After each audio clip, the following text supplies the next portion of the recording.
오늘도 하나님의 말씀이 우리에게 또 위로가 되고 우리에게 도전이 되고 또 우리의 삶을 이끄는 그러한 능력의 말씀이 되기를 원합니다. 주여 말씀하여 주옵소서. 자, 그 마음을 가지고 하나님 말씀 높이 들어보시길 바랍니다. 저는 여러분의 손에 늘 말씀이 있기를 바랍니다. 우리 같이 고백하며 나아갑니다. 시작. 주의 말씀은 내 인생의 빛입니다. 주의 말씀은 내 삶을 변화시킵니다. 주께서 말씀하신 대로 나는 하나님의 사랑받는 자녀입니다. 나는 축복의 통로입니다.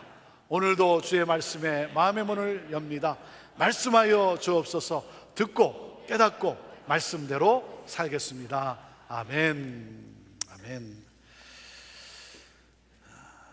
자, 그 고백을 가지고 우리 하나님의 말씀 마태복음 20장 신약성경 마태복음 20장 1절에서 우리 16절 말씀입니다.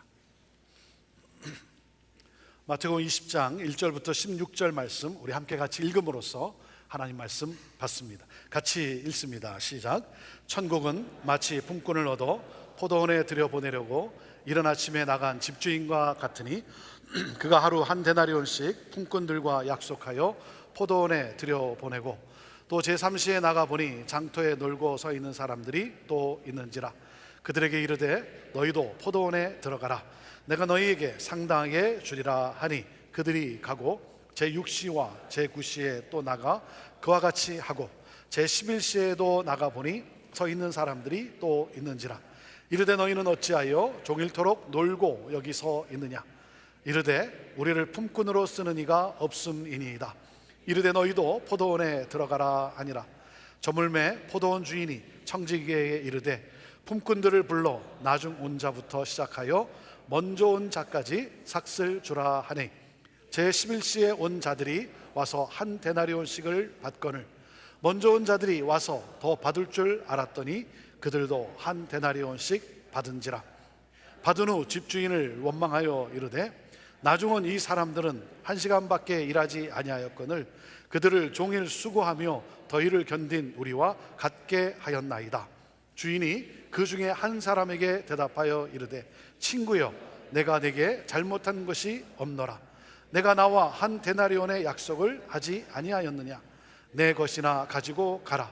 나중 온 이 사람에게 너와 같이 주는 것이 내 뜻이니라. 내 것을 가지고 내 뜻대로 할 것이 아니냐. 내가 선함으로 내가 악하게 보느냐. 이와 같이 나중된 자로서 먼저 되고 먼저 된 자로서 나중되리라. 아멘. 말씀드린 대로 다음 주에 우리 형제교회가 창립 50주년을 기념하는 그러한 주일입니다. 50년째 해는 The Year of Jubilee, 희년의 해입니다. 목회자로서 목회 여정 가운데 50주년이라고 하는 희년을 맞는 것은 살아생전 한 번 있을까 말까 하는 일입니다. 교인으로서도 마찬가지죠. 하나님께서 저와 여러분을 형제교회의 희년이라고 하는 역사 중심에 서 있게 하셨어요. 너무나 감사하고 영광스러운 일이죠. 희년의 해는 The Year of Grace, 은혜의 해입니다. 은혜의 해.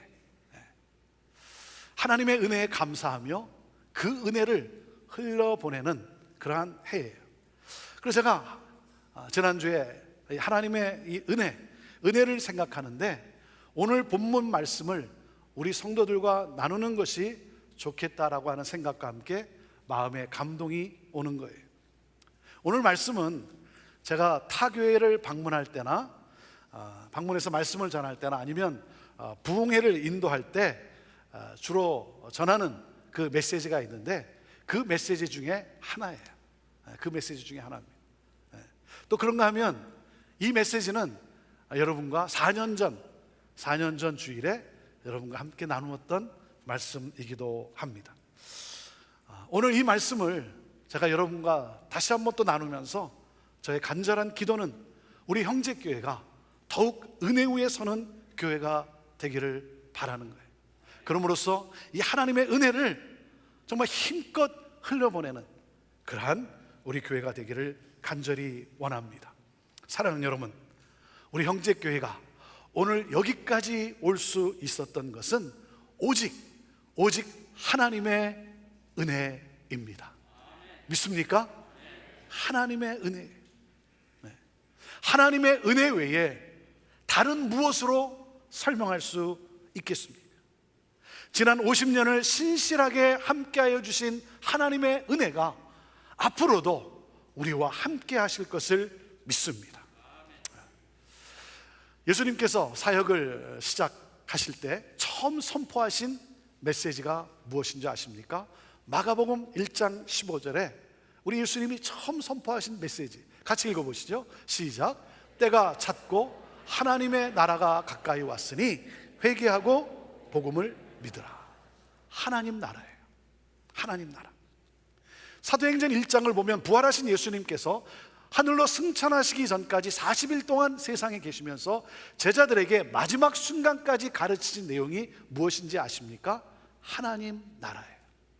하나님 나라. 마태복음 6장에 보면 예수님께서 제자들에게 기도를 가르쳐 주십니다. 우리가 잘 아는 주 기도문이죠. 주님이 가르쳐 주신 기도, 주 기도문. 너희는 이렇게 기도하라. 어떻게? 나라가 임하게 하옵소서. 주 기도문의 핵심도 하나님 나라예요. 하나님 나라. 하나님 나라가 임하면 하나님의 이름이 거룩히 여김을 받게 될 것이고, 하나님의 나라가 임하면 뜻이 하늘에서 이루어진 것 같이 그 하나님의 뜻이 이 땅 가운데서도 이루어지게 될 것이고, 하나님 나라가 임하면 죄의 용서와 악의 문제와 시험은 물론 일용할 양식의 문제까지도 해결된다는 거예요. 그래서 예수님께서 마태복음 6장 33절에 다시 한번 강조하신 거예요. 너희는 먼저 그의 나라와 그의 의를 구하라. 그리하면 이 모든 것을 너에게 더하시리라. 하나님 나라가 임하기를 구하면 모든 것들이 다 이루어진다는 거예요. 그래서 하나님 나라가 임하기를 위해 간구하라는 거예요. 그래서 여러분, 하나님의 나라가 임하게 되기를 원합니다. 나라에 임하옵소서라고 우리가 기도는 하는데, 정말 하나님 나라가 임하기를 우리가 원하고 있는가 하는 거예요. 하나님 나라가 임하기보다는 하나님의 능력이 내게 임함으로 말미암아 내 나라가 이루어지기를 원하고 있지 않느냐는 거예요. 내가 원하는 것을 예수의 이름으로 얻고자 하는 것 아니냐는 거예요. 여러분, 그것은 기독교가 아니에요.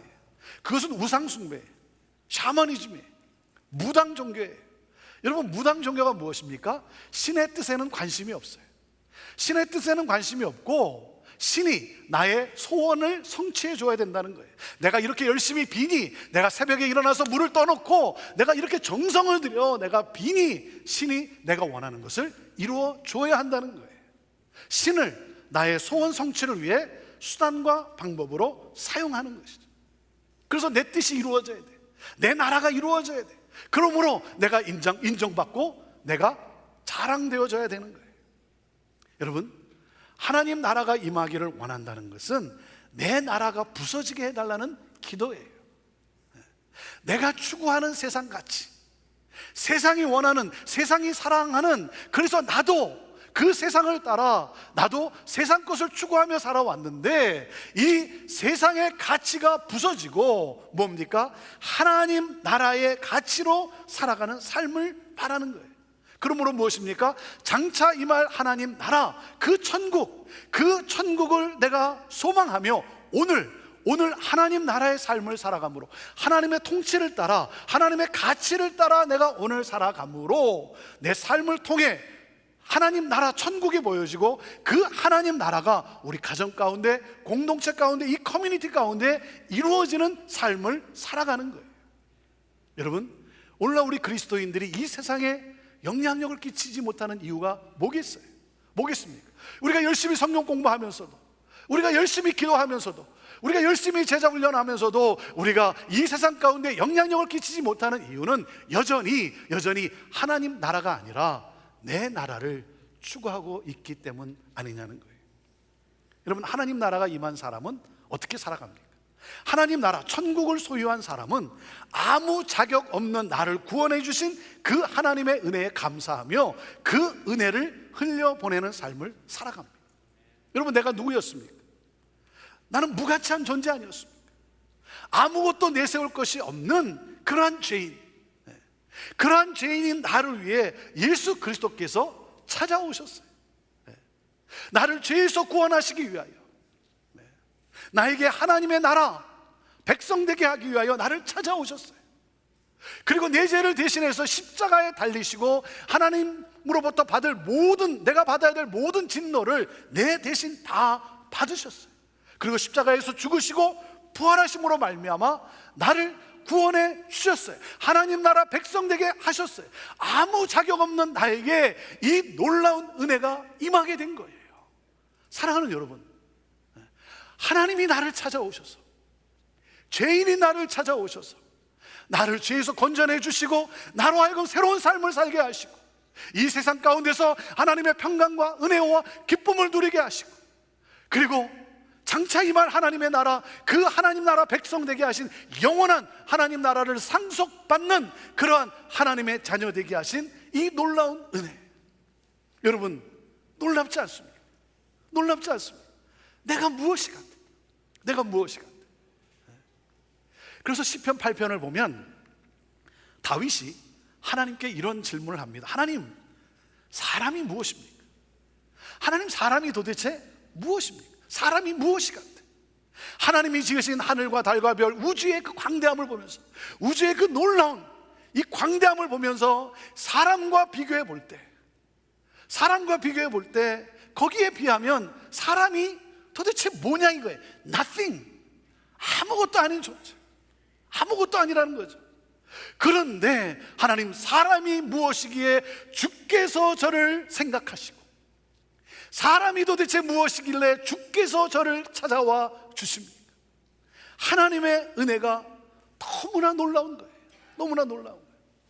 그리고 더 놀라운 것은 아무 보잘것없는 사람에게 주께서 지으신 이 만물을 다스리게 하셨어요. 그 특권을 주셨어요. 나를 구원해 주신 것만도 감사한데, 나로 이 세상을 살리고 영혼을 구원하는 일, 그 일을 위해서 나를 택하시고 나에게 직분을 주시고 나에게 사역을 맡기신 거예요. 아무 자격이 없는 나에게, 아무 자격이 없는 나에게. 여러분은 자격이 있어서 직분이 주어졌다고 생각하십니까? 여러분은 자격이 돼서 사역을 하고 있다고 생각하십니까? 사랑하는 여러분, 아무 자격 없는 그런 나 아닙니까? 그런 나를 구원해 주신 것만도 감사한데, 나로 하여금 이 만물을, 하나님이 지으신 이 만물을 다스리게 하시고 세상을 살리고 영혼을 구원하는 일, 이 일을 나에게 맡겨주신 거예요. 맡겨주신 거예요. 여러분, 놀랍지 않습니까? 놀랍지 않아요? 저렇게 놀라보세요. 놀라보세요. 와, 놀라워요. 놀라워요. 네. 여러분, 늙어간다는 것이 무엇인지 아십니까? 늙어간다는 것은 감탄이 줄어든다는 거예요. 네. 네. 감격이 줄어드는 거예요. 그게 늙어가는 표시예요. 네. 다윗은 그 하나님의 은혜에 놀라와 이렇게 고백을 합니다. 여호와 우리 주여, 주의 이름이 온 땅에 어찌 그리 아름다운지, 주의 이름이 온 땅에 어찌 그리 장엄한지. How majestic in your name, how majestic is your name in all the earth, in all the earth. 저는요, 하나님의 은혜를 생각하면 생각할수록 너무나 놀라운 거예요. 1980년 고등학생 때 부모님을 따라 시애틀로 이민 와서 4년 동안 형제교회 학생이었어요. 4년 동안 형제교회 학생으로 다녔어요. 주의 부르심을 따라 LA에 가서 신학 공부를 하고 목사가 되고, 서울 온누리교회 가서 부목사로 섬기다가 2000년 1월 16년 만에 28년 된 형제교회에 목사로 부임하고,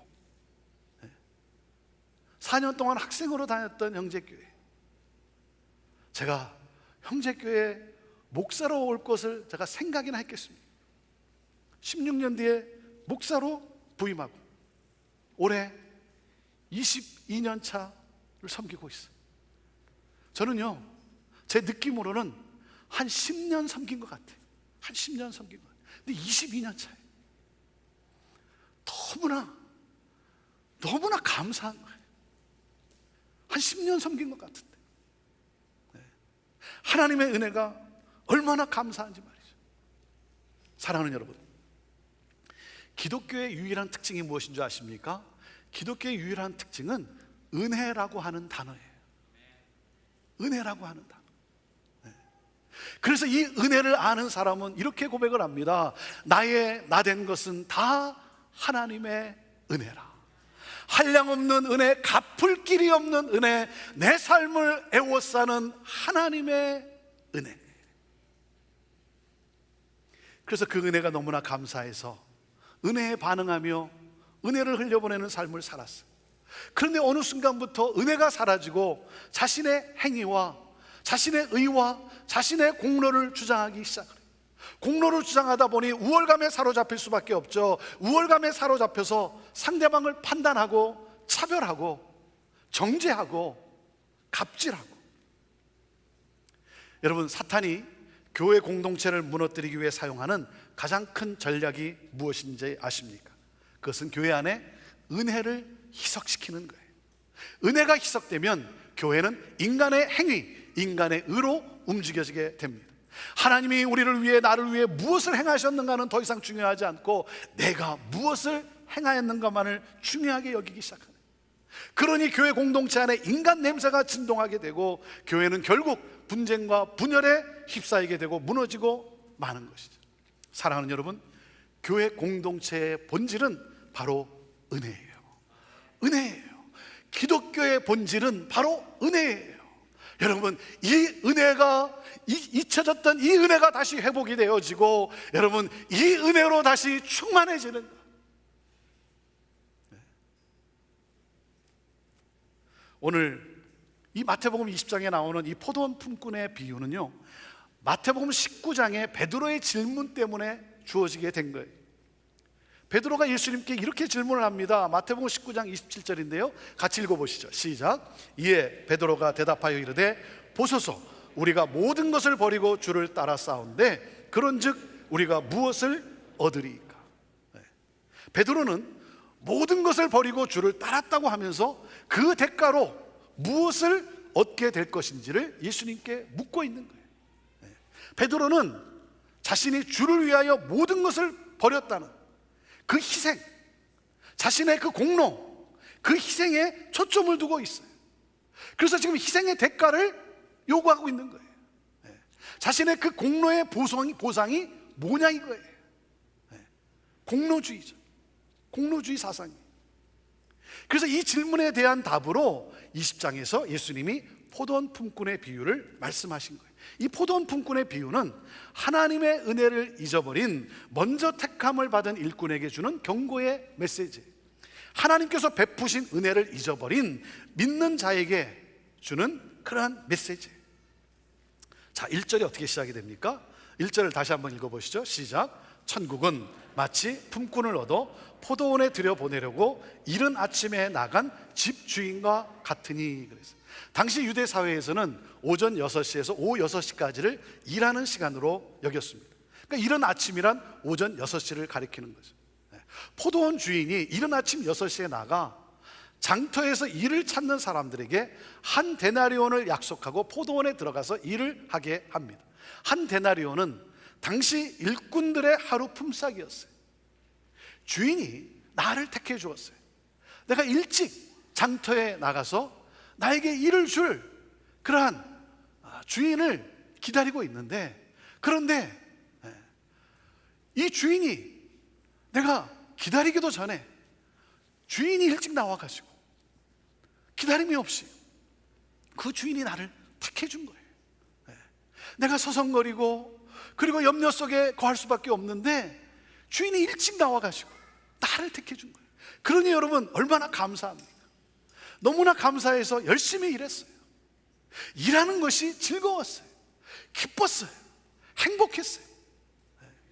내가 무엇이가 안 돼 나를 택하신 그 하나님의 은혜, 그래서 내가 주를 위해 하는 사역이 너무나 기쁜 거예요. 나는 너무나 행복했던 거예요. 포도원 주인은 오전 9시에 또 나가서 일꾼을 데려옵니다. 그리고 정오 12시에 오후 3시에 또 나가서 일꾼을 데려와요. 일할 곳이 없어서 놀고 있던 일꾼들, 그들에게 상당하게 주기로 약속을 하고 포도원에 들여보냅니다. 그러니까 일꾼들은 아마도 일한 시간만큼 받게 될 것이라고 생각을 했겠죠. 그리고 심지어 하루 일이 끝나기 1시간 전인 오후 5시에 주인은 장터에 또 나갑니다. 왜요? 아직 수확해야 할 포도가 남아서 매우 급한 상황이기에 일꾼을 더 고용해야만 하기 때문이었을까요? 그렇지 않죠. 그렇지 않아요. 여러분, 경제적 차원이 아니에요. 포도원 주인은요, 포도원에 관심이 있는 것이 아니라 일하는 사람의 삶에 관심을 두고 있었어요.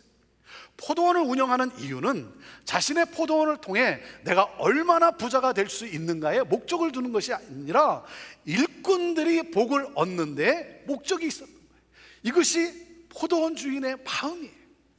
그래서 한 명이라도 더 포도원에 들여보내려고, 그래서 계속 애쓰는 이러한 모습, 이것이 바로 하나님 아버지의 마음이에요. 하나님 아버지의 마음. 한 영혼이라도 더 구원하시기를 원하시는, 한 영혼도 놓치기를 원하시지 않으시는 이 하나님의 애쓰시는 이 마음. 나중까지 남은 이들이 누굽니까? 게으르고 일하기 싫어서가 아니라 자기들을 택해주는 주인을 만나지 못했기 때문이에요. 그래서 그 시간까지 장터에서 서성거리고 있었어요. 이들은 이제 1시간이 지나면 고통 가운데 떨 수밖에 없는 거예요. 여러분, 이들이 누굽니까? 정말 무가치하게 여겨지는 사람들 아닙니까? 무가치하게 여겨지는 사람들. 근데 주인은 그들을 또한 긍휼히 여겼어요. 그래서 그들마저도 포도원에 들여보냅니다. 날이 저문 후에 포도원 주인은 청지기에게 일꾼들에게 품삯을 주라고 명합니다. 그런데 나중 온 자부터 품삯을 지급하라고 합니다. 그리고 품삯을 주는데 오후 5시에 들어와서 1시간만 일한 일꾼에게 한 데나리온을 주는 거예요. 1시간밖에 일하지 않았는데 하루치 삭슬 받은 거예요. 그러니 여러분, 얼마나 놀랬겠습니까? 상당히 놀라지 않았겠습니까? 1시간밖에 일하지 않았는데 하루치 삭슬을 주는 거예요. 그러니 얼마나 기뻤겠어요. 네. 이것을 본 먼저 택함을 받은 일꾼들은 주인이 자기들에게 한 데나리온을 약속을 하긴 했지만 더 많이 받을 것이라고 기대를 했겠죠. 그렇지 않았겠습니까? 그런데 기대와는 달리 주인은 모두에게 똑같이 한 데나리온을 주는 거예요. 여러분, 그들에게 약속한 것을 덜 준 것이 아니죠. 계약 위반이 아니에요. 주인의 뜻이에요. 주인의 뜻이에요. 자, 여기서 먼저 택함을 받은 일꾼들이 어떻게 반응을 합니까? 자, 만약 여러분이 먼저 택함을 받은 분들이라면 여러분은 이 상황에서 여러분은 어떻게 반응하시겠어요? 왜 온종일 수고한 나와 1시간밖에 일하지 않은 사람에게 똑같은 품삯을 주는지 여러분은 그것을 이해하고 받아들일 수 있겠냐는 거예요. 이들은 주인을 원망하기 시작합니다. 오늘 이 비유가 우리에게 주는 메시지가 뭐예요? 우리 또한 이들과 같이 먼저 택함을 받은 이들과 같이 원망하고 있는 이들과 같은 태도를 가지고 살아가고 있지 않느냐는 거예요. 이들의 문제가 무엇입니까? 자신의 택함을 받은 은혜는 잊어버리고 원망하기 시작하는 거예요. 자신의 공로를 따지기 시작하는 거예요. 다른 사람과 비교하면서 차별하면서 자신의 공로를 주장하기 시작하는 거예요. 이들은 주인의 선함을 악하게 보았어요. 이것이 문제예요. 이들은 하나님 나라의 원리를 이해하지 못하고 있어요. 여러분, 하나님 나라, 그 천국의 원리를 여러분이 이해할 수 있어야 되는 거예요. 하나님의 이 은혜의 원리를 이해하지 못하고 있어요. 먼저 택함을 받은 일꾼의 원망은 공평함이라는 기준 때문이죠.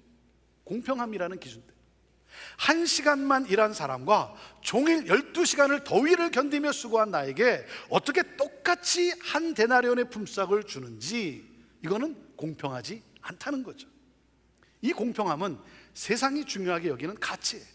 아니, 어떻게 저 사람에게, 저 인간에게 나와 똑같이 한 데나리온을 주냐 이거예요. 말이 안 된다 이거죠. 내가 더 받아야지. 저 사람은 덜 받아야 돼. 하지만 주인은 모두에게 똑같이 한 데나리온을 지급을 했어요. 이것이 은혜예요. 이것이 은혜.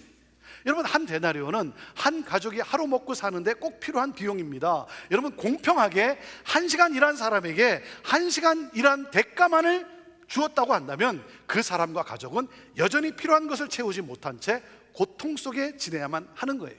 주인은요, 모두의 필요를 채워 주었어요. 하나님은 누구세요? 하나님은 우리 모두에게 은혜 베푸시기를 기뻐하시는 선하신 하나님이세요. 모두에게 은혜를 베푸시기를 원하시는 선하신 하나님이세요. 여러분, 이것이 바로 하나님 나라의 통치 원리라는 거예요. 여러분, 한번 생각해 보세요. 나는 주님을 위해서 다른 사람보다 더 많은 일을 했으니까 나는 더 많은 상급을 받아야 한다. 여러분, 그렇습니까? 그런 겁니까? 많이 하면 더 많은 상급을 받고 조금 하면 덜 상급을 받고, 여러분, 그런 곳이 하나님 나라 천국이냐 이거예요. 그런 곳이 천국이냐 이거예요. 어떤 분이 이렇게 설명을 하시더라고요. 자기가 천국을 가봤는데 천국을 가서 딱 보니까 주를 위해서 열심히 일한 사람은 어디에 살고 있대요? 맨션 같은 큰 집에 살고 있대요. 주님을 위해서 조금 일한 사람은 어디에 살고 있대요? 계집 같은 조그만 집에 살고 있다는 거예요. 주를 위해서 열심히 일한 사람은 큰 면류관을 쓰고 있고, 주를 위해 조금 일한 사람은 뭘 쓰고 있대요? 개털 모자를 쓰고 있대요. 천국에서는 여전히 개가 수단을 당하는 것 같아요. 아니, 여러분, 그런 곳이 천국이냐 이거예요. 네? 주를 위해서 열심히 일한 사람은 큰 집에 살고 있고, 조금 일한 사람은 조그만 집에 살고 있고, 여러분, 그런 것이 천국입니까? 절대 그렇지 않죠. 여러분, 천국은요, 절대 행복을 누리고 절대 만족을 누리는 곳이지 격차가 있는 것이 아니에요. 차이가 있고 우열이 있는 것이 아닙니다. 그것은 천국의 원리가 아니에요. 그것은 세상 나라의 가치고 세상 나라의 기준이에요. 그것은 세상이 여기는 공로주의예요. 공로주의 사상. 그런데 이 공로주의가 여전히 교회 안에 판을 치고 있다는 거예요. 자, 오늘 이 메시지를 통해서 우리가 기억해야 할 것은 무엇입니까? 우리가 기억해야 될 것, 첫째, 하나님 나라는 불공평한 나라라는 사실을 기억해야 됩니다. 자, 같이 읽어볼까요? 첫째, 시작. 하나님 나라는 불공평한 나라라는 사실이에요. 여러분, 일한 만큼 보상이 주어지는 것이 공평이라고 한다면 천국은요, 결코 공평하지 않아요. 1시간 일한 사람이 12시간 일한 사람과 똑같이 품삯을 받습니다. 공평하지 않아요. 여러분, 이것이 바로 하나님의 은혜예요. 하나님의 은혜는 공평하지 않습니다. 여러분, 하나님이 공평하게 대하셨다면 나는요, 지옥에 갈 수밖에 없어요. 하나님이 공평하게 대하셨다면 우리 모두는 지옥에 갈 수밖에 없어요. 하나님의 은혜는 놀라운 거예요. 왜? 이 불공평의 최대 수혜자가 바로 나 아닙니까? 나 아닙니까? 여러분, 이 불공평의 최대 수혜자가 바로 여러분 아닙니까? 나잖아요. 나 같은 죄인을 천국에 들어가게 하신 천국은 불공평한 거죠. 죄인이 나를 의롭다 여겨주는 이 불공평한 나라, 자격이 없는 나를 자격이 있다라고 나를 들여보내주는 이 불공평한 나라. 여러분, 이것이 은혜예요. 이것이 은혜예요. 나는 이 은혜에 감사할 뿐이지 불평이 없어요. 불만이 없어요. 사랑하는 여러분, 이 불공평의 최대 수혜자가 바로 나예요. 나. 이것이 바로 하나님의 공평하심이에요. 이것이 바로 하나님 나라의 공평하심이에요. 그렇기 때문에 하나님 나라는 불공평한 곳이다. 이 불공평함의 최대 수혜자가 바로 나라고 하는 사실을 기억해야 돼요. 자, 그리고 둘째, 우리가 기억해야 될 것은 무엇입니까? 택함을 받았다는 것 자체가 은혜라고 하는 사실을 기억해야 돼요. 읽어보시죠. 둘째, 시작. 택함을 받았다는 것 자체가 은혜라고 하는 사실. 우리가 누구였습니까? 장터에서 일을 줄 주인을 기다리는 사람이에요. 아무 일도 없어서 방황할 수밖에 없는 그러한 사람들.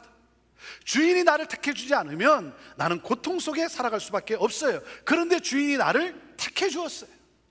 은혜가 임했어요. 여러분, 천국은 하나님이 나를 택해 주셔서 들어가는 곳이지 하나님의 은혜로 들어가는 것이지 나의 의가 아니라는 사실이에요.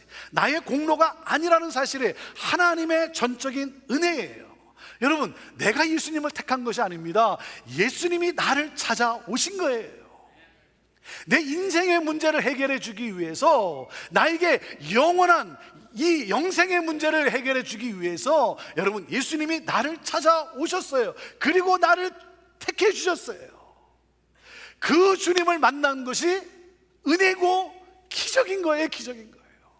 사랑하는 여러분, 저는 오늘 여러분 가운데 그 주님을 만난 적이 없다고 한다면 오늘 나를 찾아오신 예수 그리스도, 마음 문을 열고 그 주님을 여러분의 삶 가운데 모시기를 바라요. 영접하시기를 바랍니다. 그분이 나의 주인임을 여러분이 모실 수 있게 되기를 바라요.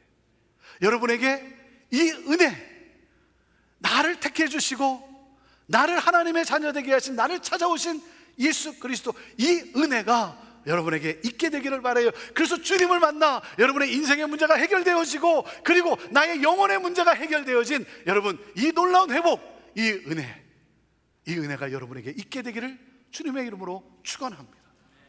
여러분, 내가 일찍 주님을 만났다면, 내가 일찍 주님의 택함을 받았다면 뭐예요? 내 문제가 일찍 해결되었으니까 감사해야죠. 내 문제가 일찍 해결되었어요. 그러니 얼마나 감사합니까? 그리고 뭐예요? 주님이 나를 일찍 택해줬다는 것은 내가 다른 사람들보다 주님을 위해 좀 더 일을 할 수 있게 되었다는 사실에 감사해야죠. 감사해야죠. 내가 주님을 위해 다른 사람들보다 좀 더 일을 할 수 있게 되었어요. 감사해야죠. 여러분, 택함을 받은 것 자체가 은혜라고 하는 사실을 기억해야 됩니다. 그리고 우리가 깨달아야 될 것이 무엇입니까? 주님이 내게 약속한 이 한 데나리온을 받는 것도 일에 대한 보수가 아니라 은혜의 선물이라는 사실을 깨달아야 돼요. 그러지 않으면 우리 또한 먼저 택함을 받은 일꾼과 같이 원망에서 벗어날 길이 없는 거예요. 사랑하는 여러분, 택함을 받은 것 자체가 은혜라고 하는 사실을 우리가 기억해야 합니다. 그리고 셋째, 우리가 기억해야 될 것이 뭐냐면 우리는 하나님의 은혜 안에서 한 가족이라는 사실이에요. 자, 셋째 읽습니다. 시작. 우리는 하나님의 은혜 안에서 한 가족이라는 사실이에요. 여러분, 왜 주인을 원망합니까? 가족 의식이 없어서 그래요. 형제 의식이 없어서 그래요. 여러분, 우리가 서로를 가족으로 보면 감사할 내용 아닙니까? 내 자식이 늦게 왔는데 주인이 똑같이 대우를 해주는 거예요. 얼마나 감사합니까? 부모인 나는요, 내가 얼마를 받느냐 거기에 관심이 있는 것이 아니에요. 내 자식이 늦게 돌아왔는데 내 자식을 주인이 어떻게 대우하는가, 내 자식이 무엇을 어떻게 받는가. 그런데 주인이 똑같이 대우를 해주는 거예요. 그러니 여러분 얼마나 감사해요. 내 형제를 늦게 들어왔지만 똑같이 대우를 해주는 거예요. 얼마나 감사합니까? 가족의식이 없으니까 자꾸만 비교하고 차별하고 원망하는 거예요. 자기가 우월한 걸 여기고. 여러분, 가족의식이 있으면 여러분 이런 마음 아니겠어요? 내 형제가 늦게 들어와서 1시간밖에 일을 하지 못하는데 1시간 일하면 1시간에 해당되는 대가만을 받게 될 텐데 그것으로는 문제를 해결할 수가 없는데 여전히 고통 가운데 지낼 수밖에 없는데, 그러니 뭐예요? 내 마음이 안타까운 거예요. 내 마음이 안타까운 거예요. 짠한 거예요. 그래서 주인이 나에게 한 데나리온을 주기로 약속을 했으니 내가 그 한 데나리온을 받으면 내 것을 조금 떼어서 나눠줘야지. 그러고 생각하고 있었는데 주인이 내 형제에게 한 데나리온을 준 거예요. 여러분, 얼마나 감사합니까? 감사한 일 아닙니까? 사랑하는 여러분, 우리가 서로를 대할 때 우리는 한 가족, 여러분, 우리는 한 형제고 우리는 한 자매고, 이 형제의식, 이 가족의식이 있어야 되는 거예요. 자, 옆에 있는 분하고 한번 인사할까요? 우리는 형제니까, 우리 형제교회니까, 형제니까. 자, 인사할 때 나보다 나이가 많으면 형님, 나보다 적으면 아우님, 나보다 많은데 내가 많은 척하지 말고, 뭐 부부끼리 형님 아우님 그건 좀 이상하고, 뭐 언니, 오빠, 뭐 이모, 자 한번 큰 소리로, 자 옆에 있는 분, 뒤에 있는 분 보시면서 자 큰 소리로 한번 불러보세요. 큰 소리로 한번 인사해 보세요. 네. 자, 한 가족이니까, 우리는 형제니까 우리 하나님 나라 인사를 하겠어요. 자, 하나님 나라 인사니까 더 마음을 같이 해서 더 정중하게 마음을 담아서 자 인사해 보시죠. 필요한 것 갖다 쓰세요. 자 인사해 보세요. 필요한 것 갖다 쓰세요.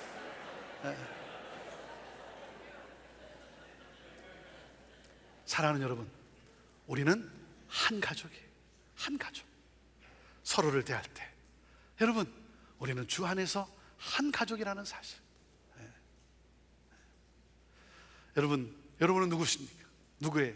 나는 누굽니까? 저는 오후 5시에 부름받은, 택함을 받은 사람이에요. 오후 5시 무가치하게 여겨지는 그런 나, 아무런 자격이 없는 그런 나, 일한 것도 별로 없고 그래서 받을 자격이 없다고 느끼는 그런 나, 그런 제가 과분한 은혜를 받았어요. 너무나 놀라운 은혜를 받았어요. 아니 내가 무엇이 같아? 지금까지 살아온 것을 보면, 특별히 이 22년의 이 여정을 보면 하나님께서 나를 목사로, 형제교회 목사로 부르시고, 그리고 하나님이 나를 통해 또 일하시는 이 놀라운 역사, 내가 누리는 이 기쁨, 얼마나 감사한지. 하나님의 특별한 은혜가 임한 거예요. 그래서 할 말이 없어. 그저 감사한 것뿐이에요. 은혜 아닌 것이 아무것도 없어요. 그래서 저는요, 좀 더 주의 일을 많이 했으면 좋겠어요. 제가 상급을 더 많이 받기 위해서가 아니라, 내가 더 인정을 받고 내 어떤 의의를 주장하고 그래서 나를 더 드러내기 위해서가 아니라, 하나님의 은혜가 너무나 감사해서, 이 은혜에 감사해서 내가 주를 위해 좀 더 열심히 일하고 좀 더 많이 일하고 주님 앞에 섰으면 좋겠어요. 1시간밖에 남지 않은 내 인생. 여러분이 아시는 대로 제가 지난 4월에 제게 돌발성 난청이라는 질환이 찾아왔어요. 돌발성 난청. 갑작스럽게 왼쪽 귀가 안 들리는 거예요. 왼쪽 귀가 안 들리는 거예요. 참 감사하게도 이 돌발성 난청에서 회복되는 퍼센티지가 통계가 나왔는데 보니까 한 30%래요. 30%. 70%는 그냥 귀가 먹은 채로, 안 들리는 채로 살아가는데, 회복되는 케이스가 30%래요. 근데 감사하게도 2주 후에 회복이 되었어요. 여러분의 사랑과 또 많은 분들의, 우리 성도들의 기도 가운데 하나님이 그 회복의 은혜를 주셨어요. 제가 이로 인해서 여러 가지 건강검진을 받게 되었어요. 뇌신경에 뭐 문제가 있는 것은 아닌가. 그래서 MRI도 찍고, 그 MRI 검사도 받았는데, MRI 그 결과가 나왔는데, 이 왼쪽 귀 때문에 왼쪽에는 이상이 없고 오히려 오른쪽 혈관이 막혔다는 거예요. 오른쪽 혈관이 막혔다는 거예요. 그러면서 의사가 저보고 스트로크가 없었냐고 물어보는 거예요. 스트로크가 없었냐고. 그래서 나는 스트로크가 없었다고. 그러니까 이게 갑자기 막히면 스트로크가 생기는데, 스트로크가 없었다고 하니 아마 천천히 서서히 막히게 된 것 같다고. 그러면서 몸이 여기에 적응을 한 것 같다고. 그러면서 다행이라고, 정말 다행이라고 그렇게 이야기를 하는 거예요. 하나님의 은혜죠. 하나님의 은혜. 제가 그 얘기를 들으면서 제가 느낀 건 그거예요. 정말 그렇구나. 언제 어떻게 될지 모르는 그러한 인생이구나. 언제 어떻게 될지 모르는 그런 인생. 그래서 저는요, 건강할 때, 그래도 내가 건강할 때 좀 더 주의 일을 많이 하고, 이 하나님의 은혜에 감사해서 후회하지 않는, 내 인생의 마지막에 후회하지 않는 그러한 삶으로 하나님 앞에 서고 싶은 거예요. 하나님의 은혜에 감사해서 주의 일을 좀 더 하고 싶은 거예요. 이 비유를 마치면서 주님이 16절에 이렇게 말씀을 하십니다. 같이 읽어볼까요? 시작. 이와 같이 나중된 자로서 먼저 되고 먼저 된 자로서 나중되리라. 이게 무슨 말이냐면 이런 말입니다. 자격 없다라고 고백하는 자는 자격 있는 자가 되고, 자격이 있다라고 말하는 자는 자격 없는 자가 되리라 하는 말씀이에요. 누구에게 하신 말씀이에요? 먼저 택함을 받아 하루 종일 일한 사람들이, 먼저 믿은 자들이, 하나님이 나를 먼저 택해 주셔서 기쁨으로 일했어요. 감사함으로 일했어요. 일하는 것이 즐거웠어요. 기뻤어요.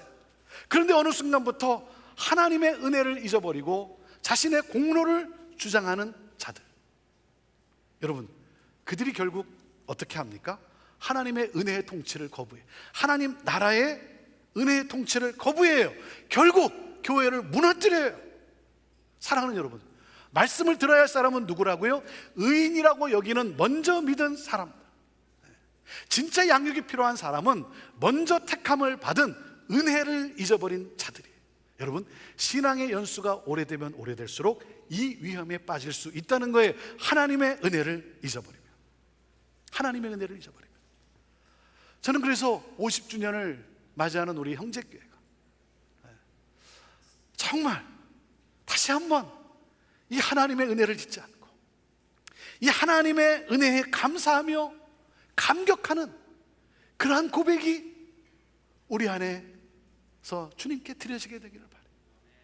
우리 안에 이 은혜에 대한, 하나님의 은혜에 대한 이 감사와 감격이 충만할 수 있게 되기를 바라요.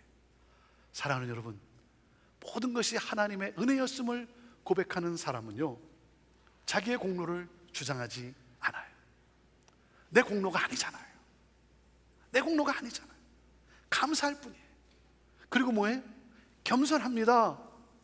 우월감에 도취되어 교만하게 행동하지 않습니다. 다른 사람을 나보다 낮게 여깁니다. 서로를 존중합니다. 그리고 모든 것이 하나님의 은혜임을 고백하는 사람은 상대방을 차별하지 않습니다. 우리는 그리스도 안에서 하나된 형제여 자매여 한 가족임을 여러분 고백하며 살아갑니다. 저는 50주년을 맞이하는 우리 형제교회가 더욱더 은혜로 움직이는 그러한 교회가 되기를 바라요. 교회의 본질은 뭐예요? 은혜예요. 은혜예요. 기독교의 본질은 은혜에 있어요. 이 은혜 위에 공평과 정의가 세워져 가야 하는 거예요. 성령이여 임하소서. 은혜의 강물을 흐르게 하옵소서. 저는 여러분 때문에 여러분의 가정에 하나님 나라가 임한 그러한 가정, 천국이 임한 가정이에요. 여러분 때문에 이 공동체가 하나님 나라가 임한 공동체로 더욱더 건강하게 세워져 가게 되기를 바라고, 여러분이 가는 곳곳마다 하나님 나라가 세워지는 그러한 놀라운 역사가 있게 되기를 바랍니다. 사랑하는 여러분, 모든 것이 다 주의 은혜 아닙니까? 하나님, 은혜 위에 서게 하여 주옵소서. 기도하겠습니다. 하나님, 그렇습니다. 나의 나된 것 다 하나님의 은혜입니다. 한량없는 은혜, 갚을 길이 없는 은혜, 내 삶을 애워싸는 하나님의 은혜. 하나님, 모든 것이 하나님의 은혜입니다. 하나님, 이 고백이 우리의 고백이고 이것이 바로 우리가 하나님 앞에 드리는 찬양이 되기를 원합니다. 하나님, 또한 우리 성도들 가운데 하나님, 지금까지 여기까지 온 것 하나님의 크신 은혜이지만 하나님, 여전히 또한 고난과 고통 속에 하나님 눈물을 흘리는 분도 있습니다. 이것도 하나님의 은혜이지만 하나님, 이 고통 속에서 자유케 되기를 원합니다. 주여, 위로하여 주시고 그 흘리는 눈물을 닦아주시고 하나님께서 이루실 하나님께서 해결하실 그 놀라운 기적의 역사를 바라보며 하나님 찬양하며 감사하며 믿음으로 나아가는, 그러므로 하나님의 놀라운 은혜를 간증하며 살아가는 우리 성도들 되도록 주여 은혜를 베풀어 주옵소서. 하나님, 50주년을 맞이하는 우리 형제교회가 정말 은혜 위에 세워지는, 더욱더 은혜가 충만한, 그래서 서로에게 이 공동체 안에서 커뮤니티에 하나님의 은혜를 흘려보내는, 이 세상을 살리고 영혼들을 구원하는 그러한 공동체 되기를 원합니다. 주여 우리를 그렇게 사용하여 주옵소서. 하나님, 우리의 찬양의 고백을 받아 주옵소서. 예수님의 이름으로 간절히 기도하옵나이다. 아멘.